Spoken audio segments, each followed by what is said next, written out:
Yes, karibu sana mtazamaji wa Nteze Media. Leo ni tarehe 22 ya mwezi wa 3 mwaka 2025.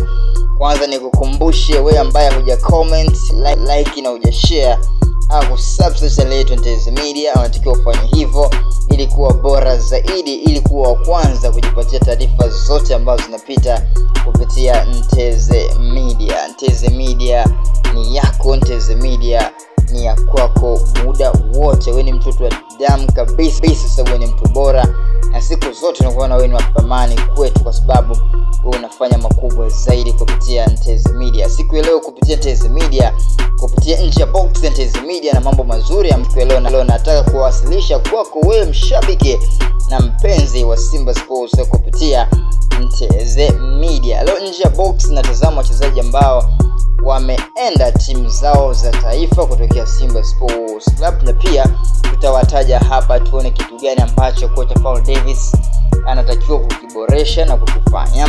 Tunaanza na nafasi ya goalkeeper. Mchezaji Pimpin Kamara Musa Kamara amesafiri kwa kujiunga na timu ya Guinea ambayo siku ya jana amecheza dhidi ya Somalia, na kwenye hapo nafasi ya goalkeeper Al Salim Katoro ameitwa kwenye timu ya Taifa Stars, timu ya Tanzania, ambapo siku ya tarehe 25 inakipiga dhidi ya Morocco pale katika jiji la Auja nchini Morocco.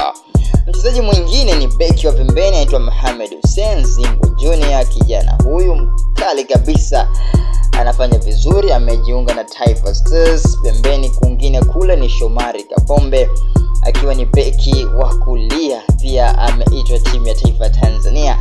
Beki wa kati Abdulrazak Hamza naye pia amejumuishwa kwenye kikosi cha Simba Sports cha timu ya Taifa Stars. Lakini pia pale mbele ameitwa mtu mzima Kip Dennis Mkandaji, naye pia ameitwa kwenye kikosi cha timu ya Tanzania. Lakini upande wa Steve Dese Mukwala ameitwa pale Uganda The Cranes, ambao ameitwa pale kujiunga na Uganda, mchezo muhimu kabisa ambapo timu zote zinatakiwa kufuzu na kuwania nafasi ya kufuzu kombe la dunia tarehe ya siku ya 2026 pale nchini Marekani, Mexico pamoja na Canada. Kwa hao ni wachezaji baadhi ambao mpaka sasa hawapo kwenye kikosi cha Simba, na kocha Paul Davis abaki na kikosi ambacho siku yake kimeshuka kambini kujiwinda dhidi ya mchezo wa Big Man siku ya 27 ya mwezi wa 3 mwaka 2025 pale jijini Mbeya kwenye dimba la Sokoine, kumbukumbu ya Sokoine pale jijini Mbeya. Nteze Media itakupa mazuri yote ambayo atapita kupitia Nteze Media na njia bora.